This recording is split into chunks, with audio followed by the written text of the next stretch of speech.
Carl Jung discovered that empaths who survive narcissistic abuse go through 4 distinct psychological stages, and the final stage terrifies narcissists more than anything else. Stage 1 begins with your natural empathy, attracting predators like moths to a flame.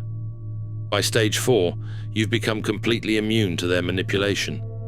But it's stage 2 that breaks most empaths, and if you can survive it, you become unbreakable. Picture this moment. You're sitting alone after another devastating encounter with someone who promised to love you, but systematically destroyed your sense of self instead. You've given everything, your energy, your boundaries, your very soul, only to be discarded like yesterday's newspaper. You wonder, how did this happen to me again? Jung understood this pattern better than anyone. He wrote, "Everything that irritates us about others can lead us to an understanding of ourselves. But for empaths, this understanding comes at a terrible price. What Jung called the collision with the shadow happens not just within themselves, but through the predatory behavior of those who exploit their light. But here's what Jung discovered that changes everything. The empath's gift isn't just sensitivity, it's what I call unconscious truth detection. Jung observed that highly sensitive people can perceive what others hide, even when they don't realize they're doing it. You see through facades without trying. You feel the pain behind someone's anger. You sense the emptiness behind their charm. Jung wrote, "Your vision becomes clear when you look into your heart. Who looks outside dreams. Who looks inside awakens." But this gift comes with a dark side. Narcissists are drawn to empaths for the same reason moths are drawn to flames. Your light reveals their darkness, and they need that light to feel alive. But unlike the moth that dies in the flame, the narcissist tries to extinguish the light instead. What I call Jung's vampire dynamic, where one person feeds on another's life force.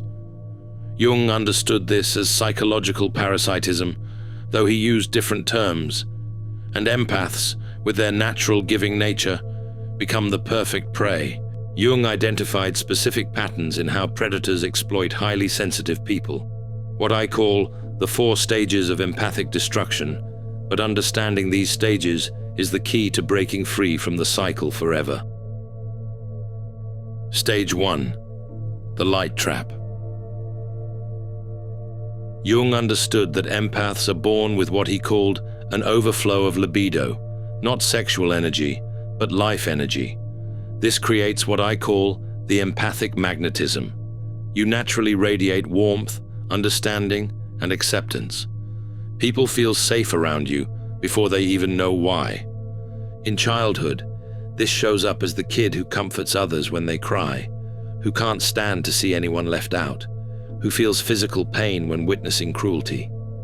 Jung observed that these children often become what he termed the family healer, taking on everyone's emotional burdens. But here's the trap. Your light doesn't just attract good people seeking healing, it attracts predators seeking supply. Jung wrote, "Where love rules, there is no will to power, and where power predominates, love is lacking."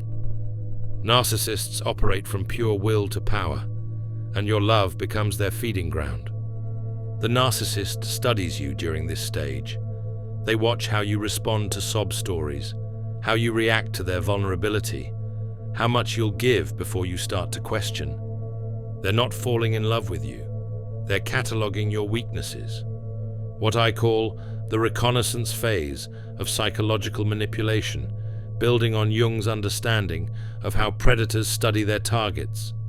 The predator maps your empathic responses like a general mapping enemy territory. They learn exactly which buttons to press to keep you giving, caring, and sacrificing. Comment if you've ever felt like a magnet for broken people. I attract what needs healing.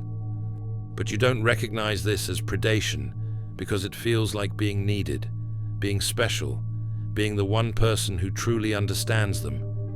Jung warned about this trap. The privilege of a lifetime is to become who you truly are. But in stage 1, you're becoming who they need you to be. Stage 2, the soul extraction. If stage 1 is the trap, then stage 2 is what I call the great devouring. Jung observed that narcissists don't just want your love, they want to consume your entire psychic energy. This is where the real psychological warfare begins. Jung wrote, "The meeting of two personalities is like the contact of two chemical substances. If there is any reaction, both are transformed. But with narcissists, only you transform, and not in a healthy way. You become smaller while they become more inflated."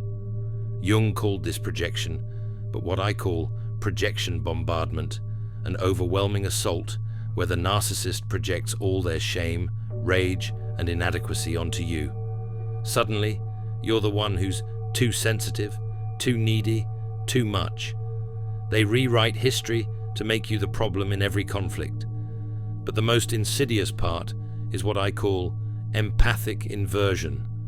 Your natural gift of feeling others' emotions becomes a weapon against you. When they rage, you feel responsible for their anger. When they withdraw, you feel guilty for their distance. When they cheat, you wonder what you did to drive them away. Jung understood this as the shadow projection process. The narcissist cannot face their own darkness, so they project it onto you. And because you're empathic, you absorb it as if it were your own. You start believing their version of reality, where you're the broken one who needs fixing. The psychological torture of this stage is that you're being punished for the very qualities that make you good. Your compassion is labeled as weakness. Your boundaries are called selfish. Your needs are dismissed as drama. What I call the crucifixion of the authentic self, though Jung would have described this as ego dissolution under psychological pressure. You find yourself walking on eggshells, constantly monitoring their moods, shape-shifting to avoid their wrath. What I call hypervigilant empathy. Your nervous system stays activated 24/7, trying to predict and prevent their next emotional explosion. Jung observed that prolonged exposure to this kind of psychological abuse creates what he described as dissociation, but what I call soul fragmentation. Parts of your authentic self go into hiding to survive. You lose touch with your own needs, your own desires, your own truth. Stage 3, the dark night of the soul. Jung wrote, "No tree, it is said, can grow to heaven unless its roots reach down to hell." Stage 3 is your journey to hell, the complete collapse of everything you thought you knew about love, about yourself, about reality itself. This is what I call the empathic breakdown. Your giving nature, which once felt unlimited, hits empty. Your capacity for understanding, which seemed infinite, reaches its limit. Your ability to make excuses for their behavior finally crumbles under the weight of truth. Jung called this the dark night of the soul, a necessary psychological death that precedes rebirth. But in the moment, it feels like you're dying. Jung observed psychological compensation in patients under extreme stress, but what I call acute psychological decompensation, anxiety, depression, physical illness, a complete inability to function. The narcissist often intensifies their abuse during this stage because they sense your awakening. They launch what I call the final harvesting campaign, love bombing mixed with increased cruelty, designed to extract every last drop of your empathic energy before you escape. Comment if you've been through rock bottom and found strength there. My breakdown became my breakthrough. But here's what Jung understood that most people miss. This breakdown isn't pathology, it's psychology. It's your psyche's way of forcing you to confront the truth you've been avoiding. Jung wrote, "The most terrifying thing is to accept oneself completely." In stage 3, you're forced to accept that you've been participating in your own destruction. You start questioning everything. The relationship, yes, but more importantly, yourself. How did I let this happen? Why did I stay so long? What is wrong with me? Jung called these the fundamental questions that arise during individuation, but what I call the questions of individuation become especially acute during this stage, the painful but necessary inquiry that leads to psychological wholeness. This stage often involves what Jung termed the confrontation with the shadow, not their shadow, but your own. You must face the parts of yourself that enabled the abuse, your people-pleasing, your conflict avoidance, your addiction to being needed. Jung understood that healing requires owning your contribution without taking responsibility for their behavior. The breakthrough comes when you realize that your empathy isn't the problem. It's your lack of boundaries around it. Jung wrote, "Everything that irritates us about others can lead us to an understanding of ourselves. The narcissist irritated you because they mirrored your own abandoned self, the part of you that you sacrificed to keep them happy." Stage 4. The Phoenix Rebirth. Jung believed that individuation, becoming who you truly are, requires integrating all aspects of the psyche, including the shadow. Stage 4 is where the empath achieves what I call shadow-integrated empathy. Compassion combined with discernment, love combined with boundaries. You emerge from stage 3 fundamentally changed, not broken, but refined, not bitter, but wiser. You've developed what Jung called differentiated consciousness, the ability to feel others' emotions without absorbing them as your own. The most terrifying thing for narcissists is an empath who has completed their individuation process. You can still see their pain, still sense their emptiness, still recognize their wounded inner child, but you're no longer compelled to fix it. Jung wrote, "I am not what happened to me, I am what I choose to become." In stage 4, you choose yourself, not selfishly, but consciously.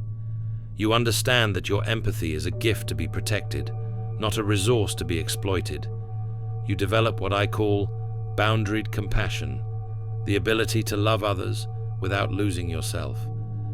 This transformation creates what Jung termed the autonomous personality, someone who operates from their own center rather than reactive patterns.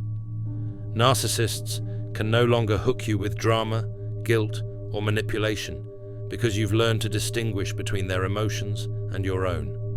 You become what I call empathically sovereign. You give from choice, not compulsion. You help from strength, not weakness. You love from fullness, not emptiness. And this terrifies narcissists because they can no longer feed on your energy. If you've become immune to manipulation tactics, comment, "I see the game, but I don't play anymore." The narcissist will try everything to pull you back into the old dynamic. Love bombing, threats, smear campaigns, using wild accusations. But none of it works because you've achieved what Jung called psychological independence. Your sense of self no longer depends on their validation or approval. Jung understood that healing isn't just about escaping abuse. It's about integrating the lessons into a more complete version of yourself. What I call post-narcissistic growth involves several key psychological developments. First, you develop what Jung called the transcendent function, the ability to hold opposites in creative tension. You can be both compassionate and boundaried, both open and protected, both trusting and discerning. This isn't contradiction, it's psychological maturity. Second, you learn to recognize what Jung termed the narcissistic constellation in others. You can spot the signs early, the excessive charm, the pity stories, the boundary testing, the intermittent reinforcement. Your empathy becomes a radar system for authenticity rather than a beacon for predators. Third, you develop what I call conscious empathy. Instead of automatically absorbing everyone's emotions, you choose when to attune to others and when to maintain your own energetic boundaries. Jung called this the art of conscious relationship. The relationship patterns that emerge in stage 4 are completely different. You attract people who appreciate your depth without exploiting it, who can meet your emotional intensity without being overwhelmed by it, who respect your boundaries because they have healthy ones too. Jung believed that individual transformation creates collective change. When empaths complete this four-stage journey, they model a different way of being for others. What I call the healed empath effect ripples out in powerful ways. You become living proof that sensitive people don't have to be victims. You show others that empathy can coexist with strength, that compassion doesn't require self-sacrifice, that healing is possible even after the worst psychological abuse. Other empaths look at your transformation and think, if they can do it, maybe I can too. You become what Jung called a wounded healer, someone who transforms their pain into wisdom and uses that wisdom to help others heal. But perhaps most importantly, your transformation changes the narcissistic supply chain. Every empath who completes this journey is one less source of energy for predators. Every boundary you set makes it slightly harder for narcissists to find easy targets. Jung wrote, "The privilege of a lifetime is to become who you truly are." When empaths claim this privilege, they don't just save themselves, they contribute to the healing of the collective shadow. Jung understood that narcissistic abuse isn't random. It serves a psychological function for both parties. The narcissist gets to avoid their own shadow by projecting it onto the empath. The empath gets to avoid their own power by staying in victim consciousness. But here's the profound truth Jung discovered. The abuse relationship is a distorted mirror of individuation. Both people are trying to become whole, but they're doing it through each other instead of through their own inner work. The narcissist seeks wholeness by consuming others' life force. The empath seeks wholeness by healing others' wounds. Both approaches fail because wholeness can only come from within. When the empath completes the four-stage journey, they break this unconscious contract. They stop trying to heal others and focus on healing themselves. They stop giving their power away and start reclaiming their sovereignty. This is what Jung meant by individuation, becoming undivided within yourself, not perfect, but complete, not without wounds, but not defined by them, not without empathy, but not enslaved by it. Jung believed that empaths serve an evolutionary function in human consciousness. You're not just sensitive people, you're what I call consciousness accelerators.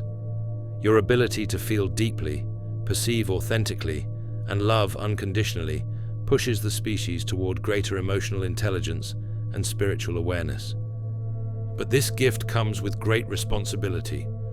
You must learn to use your empathy consciously, not just reactively. You must develop the discernment to know when your sensitivity is serving evolution and when it's enabling dysfunction. The four-stage journey isn't just personal healing, it's preparation for your larger purpose. Jung wrote, "Your vision becomes clear when you look into your heart. Who looks outside, dreams. Who looks inside, awakens." Awakened empaths become agents of collective transformation. You're here to model what healthy empathy looks like, to show that sensitivity is strength, not weakness, to demonstrate that love can have boundaries, that compassion can have limits, that giving can be conscious rather than compulsive. So here's what I want you to understand. If you're an empath who has experienced narcissistic abuse, you're not broken. You're not too sensitive. You're not fundamentally flawed. You're a highly evolved consciousness having a very human experience of learning to protect your gifts. The four stages aren't punishment, they're preparation. Each stage teaches you something essential about yourself, about others, about the nature of healthy relationship. Stage 1 teaches you about your magnetism. Stage 2 teaches you about your boundaries. Stage 3 teaches you about your strength. Stage 4 teaches you about your sovereignty. Jung spent his entire career studying the process of becoming whole, and he found that it always requires facing the shadow, both your own and others. The narcissist was your teacher in this process, though neither of you understood it at the time. If you recognize yourself in these stages, know that you're exactly where you need to be.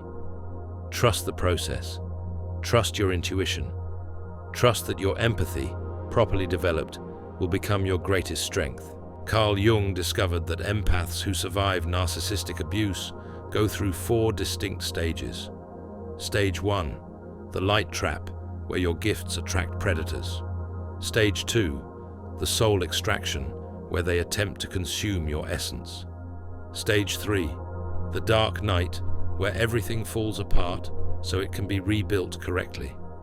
Stage 4, the Phoenix Rebirth, where you become unbreakable.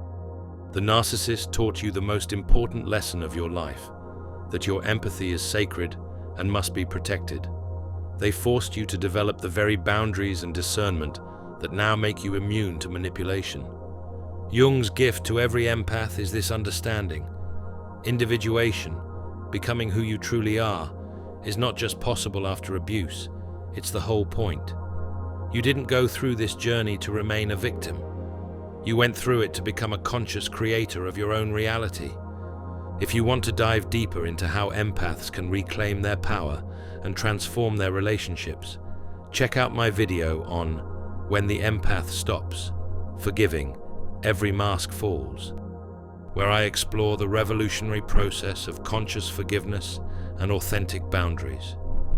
Your journey through these 4 stages isn't just personal healing. It's preparation for your role as a healed empath in a world that desperately needs your gifts, protected, conscious, and fully empowered. Thanks for walking this path of understanding with me. See you in the next dimension of healing.